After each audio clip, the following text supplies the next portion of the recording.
Okay. Alright. Alright. So, last we left off, I believe we had declared a war on Muscovy.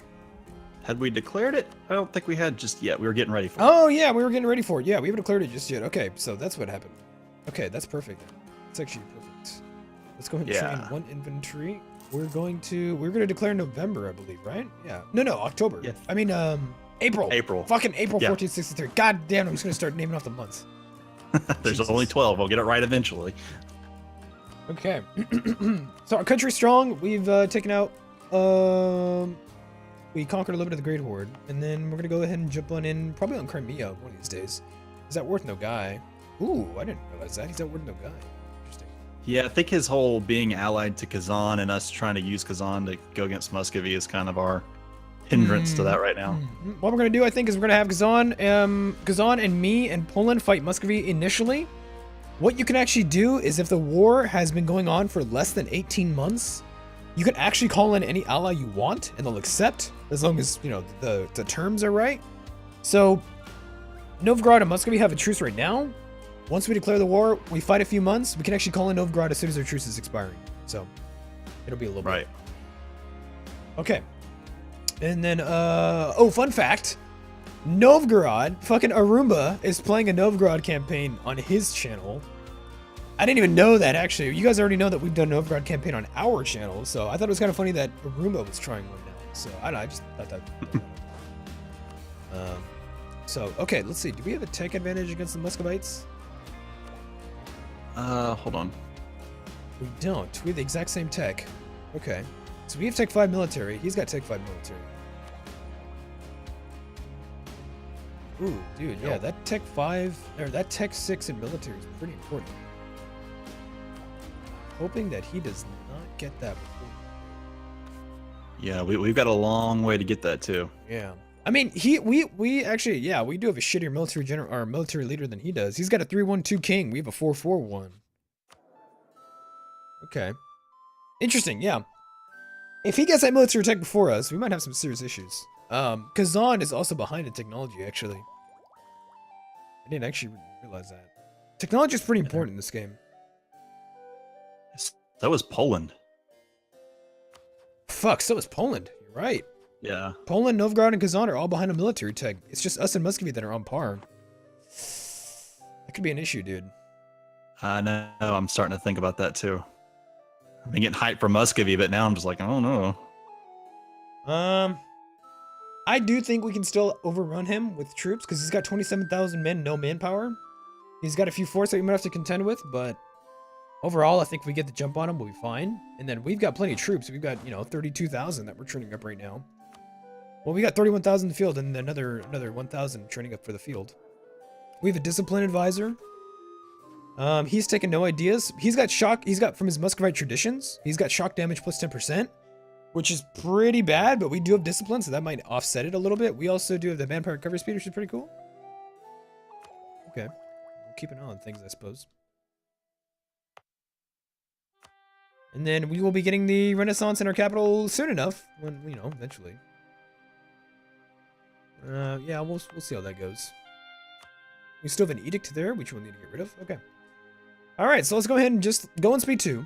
And once it reaches like January, we'll move our troops to the border, I think. We don't want to declare... No, we don't want him to, we don't want him to unmothball the forts. We do need those forts. Just have to ask. How, yeah, I mean, if we get too close, won't he try to throw the mothball He will. off? He will, yeah. So actually, we'll probably stay back here until at least maybe March or April. I think April or March would be the best time to declare. Right now, it's still winter, I believe, as far as I know. It's still winter right now. Yeah. Winter, severe winter.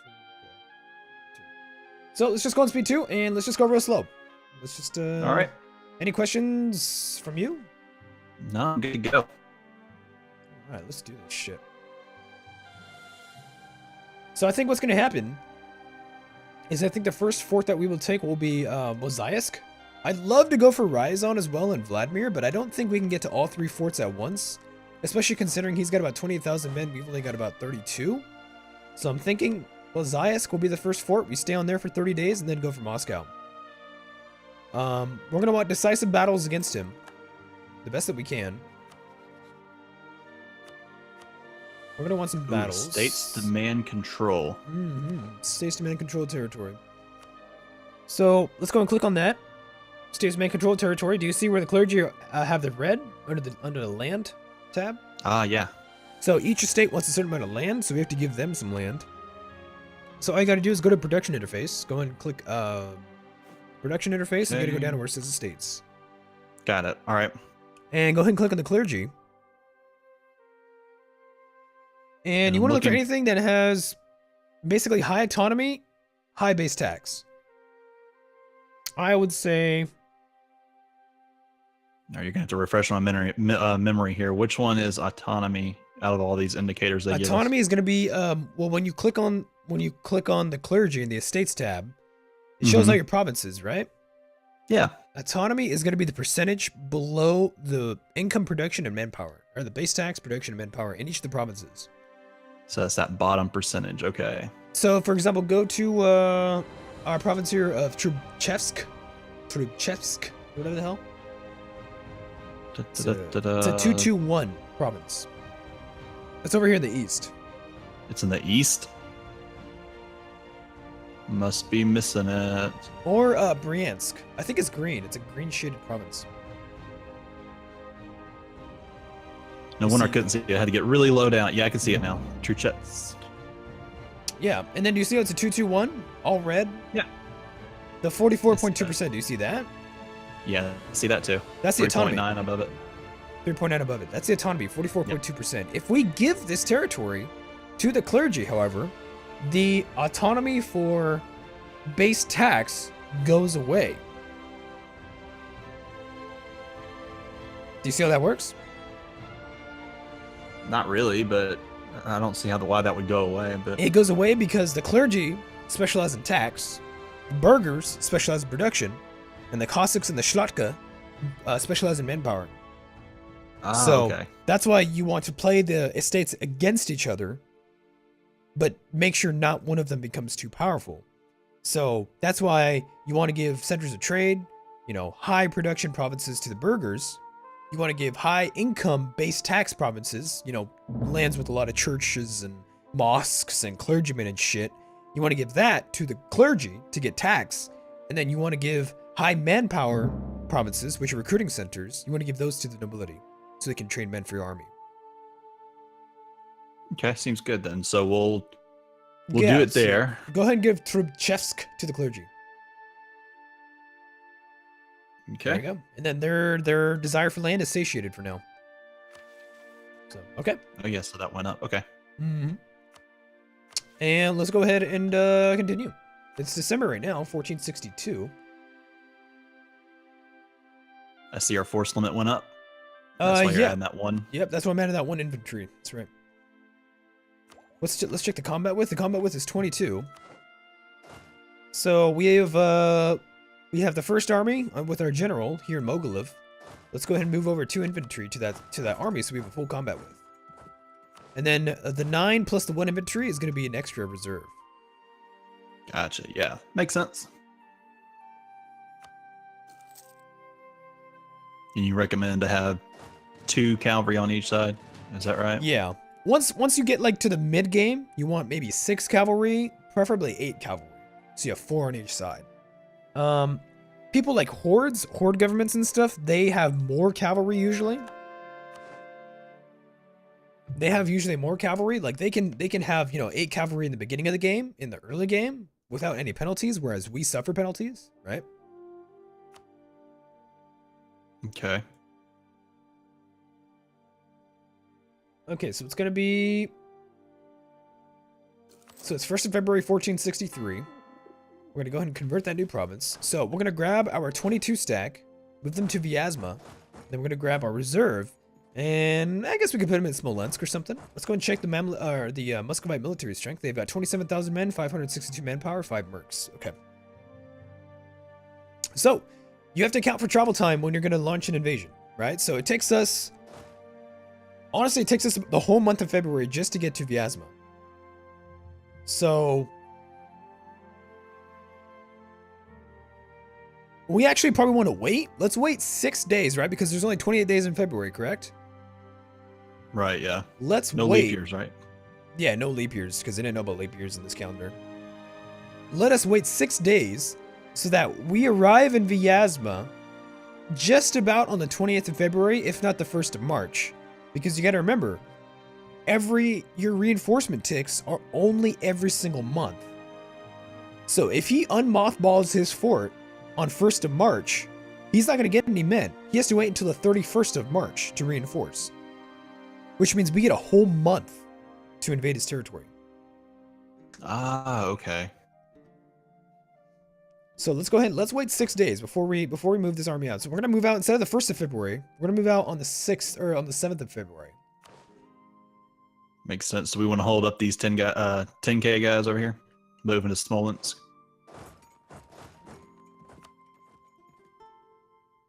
Yeah, I think it'll be Smolensk. That's probably okay. Let's go ahead and Okay. let's do that. Then we arrive there on the 20th of February. Hopefully he doesn't unmothball this fort before then. Hopefully he doesn't get any ideas. I think we declare on the 1st of March. Yeah, sounds good. Because AI always knows when you're moving troops to the border. We're not getting ideas. Oh shit! Oh shit! Okay. Fuck! We are good to go. He did not unmothball that fort. We are good to go. You ready for this? Yeah, let's do it. Alright, so we're gonna declare. We call in Kazan. We call in Poland. Livonians will not join. Novgorod won't join yet. He's got a truce, but he will join later. We'll call him in. I think his truce ends in September.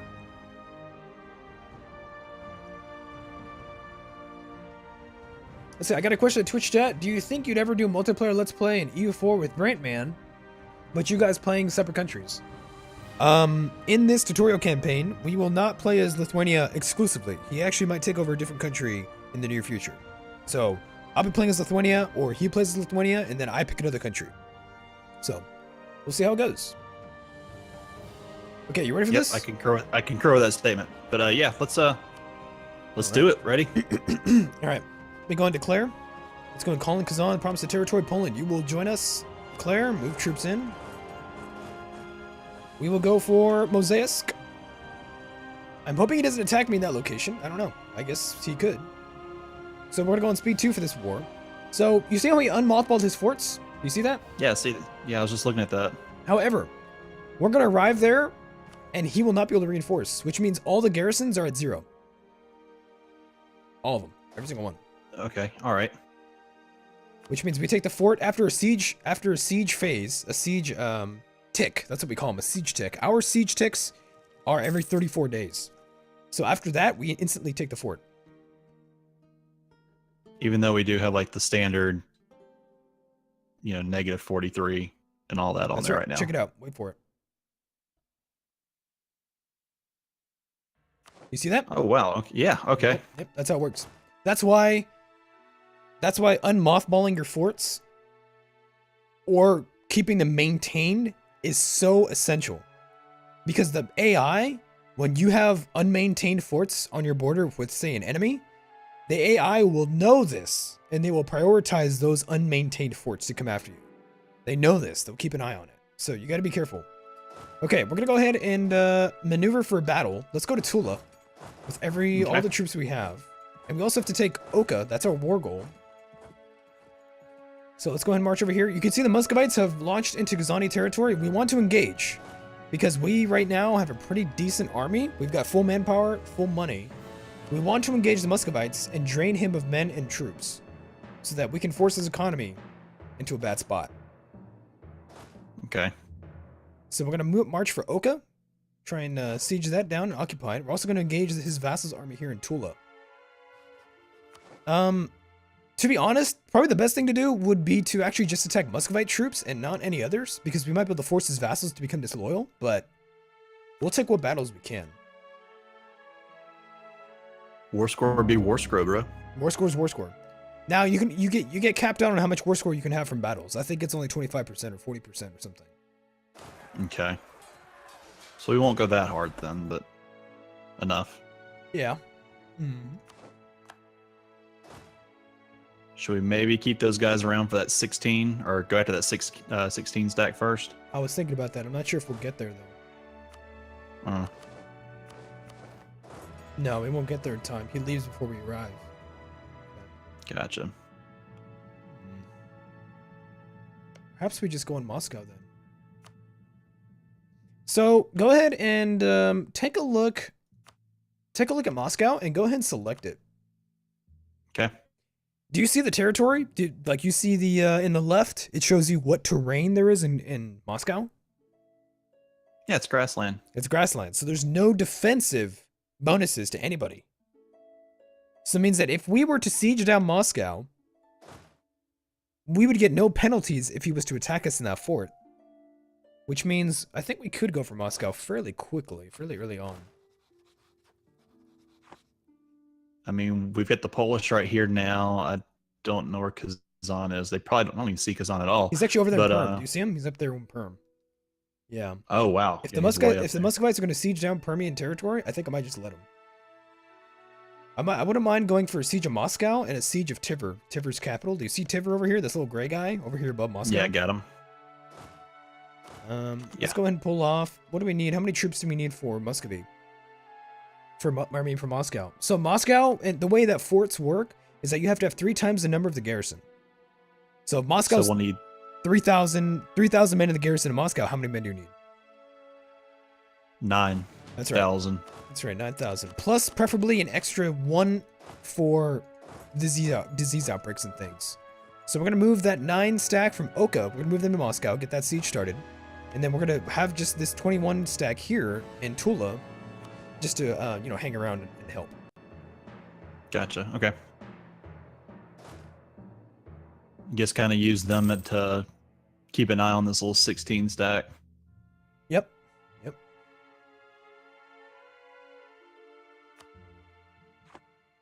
Looks like they're gonna. Yep, he's gonna attack me here in Oka. We're gonna go ahead and move some troops in there. Shift consolidate. To shift consolidate, all you do is select your army. Go over to where it says consolidate regiments button. It's right below the arrows. And then you just hold the shift key and consolidate. What that will do is it'll bring as many troops up to full strength as possible, but also keep your 0 strength regiments behind. To allow you to reinforce them later without actually just having to disband them and retrain them. Because that costs a lot of money. It's expensive.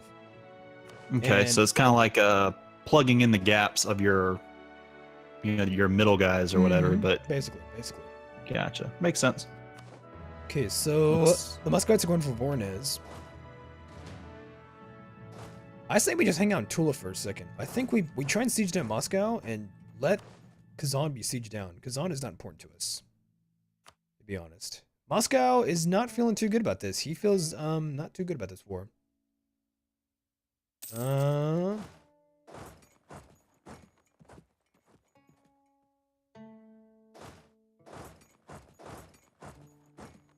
So you can see that 14.5 stack, right? Theirs, yeah. There in Ryazan. He was going to go to Vladimir. He's actually locked in. Okay. And there's Muscovite troops at Voronezh. So we're just going to hang out here next to the Moscow siege. We don't really want to stay here too long, but that's fine. We don't really take too much attrition here. Yeah, we're just being like a little guard force for them in a way. So Moscow, we don't get any penalties to, battles, but everything around it we do because it's surrounded by forest. So we don't really want to pick fights with Muscovite troops that aren't like decisive battles for us, Okay, so do you see this? Yeah, he's coming at us. That's right. We're not going to move our army to reinforce just yet. We're going to give it a second, and I'll tell you why. If we were to move our army immediately to Moscow, he would just stop moving. The thing is if you move halfway to your destination, you can't change course anymore. Okay, so how do you know? A little padlock. A little padlock is going to end up near his flag. You'll see it. Let's just let some time tick by. Do you see the padlock? Oh, yeah, I see it. Yeah. We're going to move now. So we get there. Okay, so now he's locked in. He's locked in. You cannot change direction after this. So he's going to arrive. It says if you hover over his army, he's going to arrive on the 1st of August. If you hover over our army, it says we arrive on the 2nd. And we're gonna have double the number of men that he does. And he's actually probably going to try and reinforce that battle. As soon as he knows that it's not going to go well for him, he's probably going to try and reinforce. However, we have Polish support in the south. So this might be a pretty decisive victory against Moscow. Okay. Okay, so let's check out the stats. Go ahead and select the battle. We have 105 right. discipline to his 105 discipline. We've got 3.3 morale to his 3.7, and we have 0.7 tactics. We have more infantry and more cavalry. He's got a 1100 king, who's the general. So depending on how the rolls go, we should do pretty good. So we're gonna go ahead and let a couple ticks go by. In the fire phase, we got a 9, or no, in the fire phase, we got a 3 to his 9. It looks like we took somebody else's leader. Yeah, it looks like this is Moldavia's leader. He's got a 1301. Not bad. It's better than ours. So yeah. You usually take over the general who has the most stats. Usually, you'll give your command of your army to another general who's better. So 1301. So it means in the shock phase we got a 4 to his 3, which is okay. It's not bad. In the fire phase, we got a 4 to his 4. Fire phase is not important in the early game.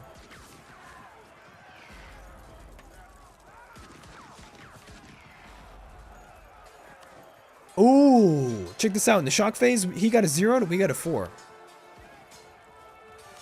Okay, he withdrew from battle. We killed about 5,600 to lose maybe 3,000. It's not too bad. It's not great, but it's not too bad. It'll do. That'll do, pig. That'll do. Let's go to Kolomna. Well, actually, we don't have enough troops to finish the siege of Moscow now. So let's go ahead and select the troops. We're going to go ahead and merge them together in just a second. Let a day go by. Shift consolidate. Now we're going to drop off enough men to continue the siege of Moscow. 10,000. And then we're going to go to Tula ourselves.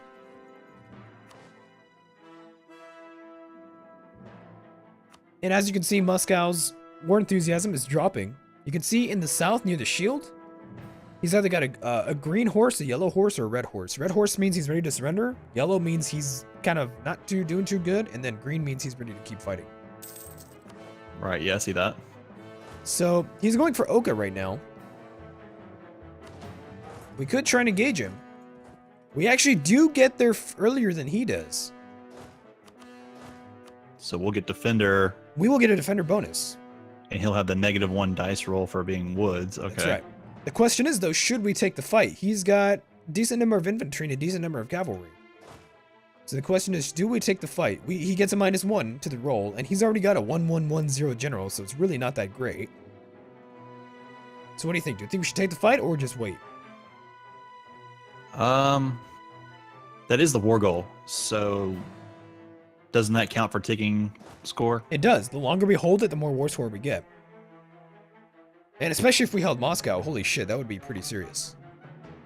Right. Let's take it because we do have some friendlies nearby. Maybe they'll come and help. Yeah, maybe they'll come and help. I'm gonna shift consolidate and we'll march on in there. Let's see what happens. Ooh, you see that? He pulled off. He changed direction. Yeah. All right. Intimidation. That's fine then. We'll go ahead and just let him do that. Hey, the Gentleman Ghost Astronaut has just subscribed on Twitch. Thank you so much, man. I really appreciate that. And I think Brantman appreciates it too. I do. We gotta get you streaming on Twitch, man. We gotta get you some better internet. Shit. Dude, that's the problem right there. I know. Darn rural living.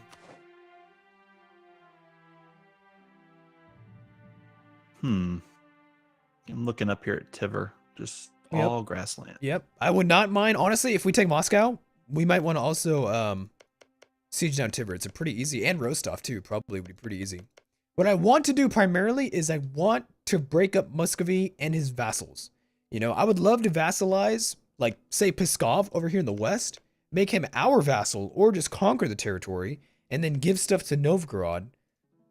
You know, that would at least weaken Muscovy. Not necessarily make, you know, any of our significant allies stronger, but a strong Novgorod is a weak Muscovy, you know? Right. Which, you know, Muscovy's our big bad, so makes sense to make him as weak as we can possibly make him. Yeah, or at least give him stronger enemies to fight, you know? Right. Let's see, can we call in, we can actually call in Novgorod now. Do you want to do so? Yeah, let's do it. We have to promise him land, but we don't actually have to give him anything. Well, why don't we try to give him some land anyway? We could. I mean, We could. Let's see if he pulls his own weight. yeah, if he pulls his own weight, I'd love to give him Novgorod back. That sounds a good idea. Sounds like a good plan. Unless there's some objection to actually letting Novgorod have the, Novgorod. You never know. Yeah. Oh, they lost it to begin with. Screw them.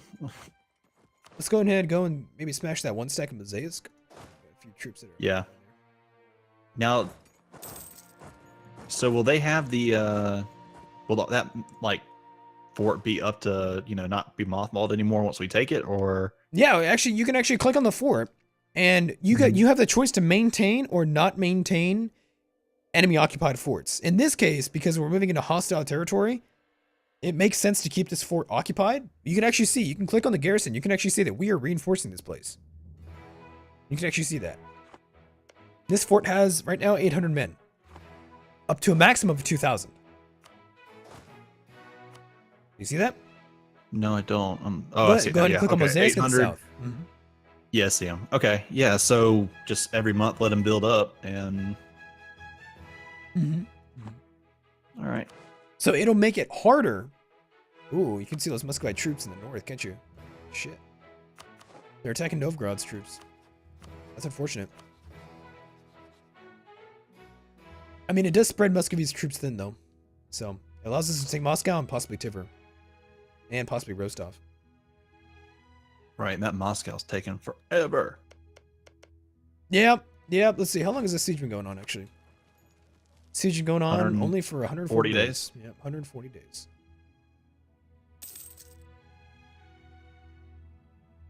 The thing is, taking an enemy's capital really, really demoralizes them. And you can actually see Kazan over here in Perm is actually pretty close to taking Perm's fort too. So, yep, looks like we're gonna stack up that guy in Tula. No, I was just trying to get him off of The Kaluga for a attrition? minute. Attrition? Yep. Yeah. Nice. All right. So you can see over here, the Polish fort of Podolia is starting to be sieged down by the Muscovites. I think once we take Moscow, we might be able to pursue them over there and attack them in that location.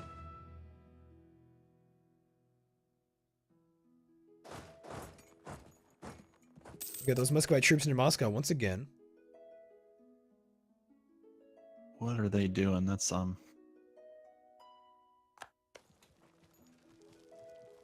We got a few Moldavians hanging out with the siege of Moscow. It's pretty cool.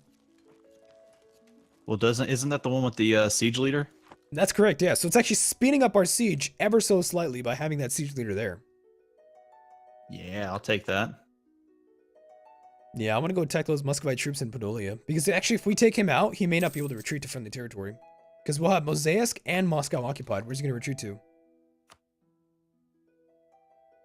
He might have to go all the way to Novgorod, which is pretty far north. Yeah, true. I'm just trying to see where he might go to if he could, and that'd be the only one. Maybe Ryazan itself. Yeah, that was my second thought, too. Poland's gonna be engaged by 18,000. We will not be able to get there in time to reinforce them, so that's unfortunate.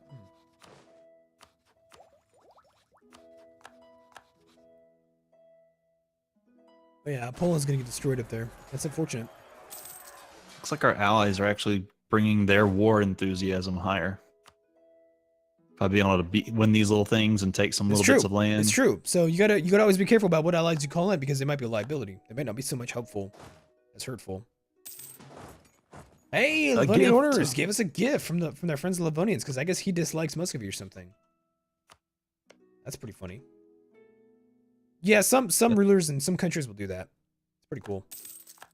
Well, we like him. We like him so much we want his land eventually. I know. Vassalize his ass. Yeah. So I noticed that Kolomna changed back to Muscovy. Is that because of Ryazan and Vladimir? That's right. And technically, well, yeah, Ryazan and Vladimir. Yeah, basically. The overlapping fields of control. Because we don't own those fortifications, the enemy garrison can recapture in the countryside. Yeah.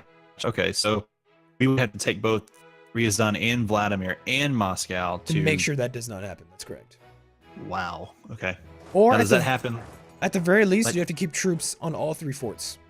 Right. Okay. Which Yeah, that takes was what I time. was about to ask. What if you Takes had time. somebody on the, on the fort? At the very least, you'd have to do that. God damn it, Moscow. I'm just watching him move around. He's not really doing anything threatening. Yeah, Other not than necessarily. He's thinking about it, though. He's thinking about it. Yeah, come on down here. Damn, we didn't get that at 35% shit. Nope. Manpower's doing just fine. We're doing just fine on manpower. We're actually still doing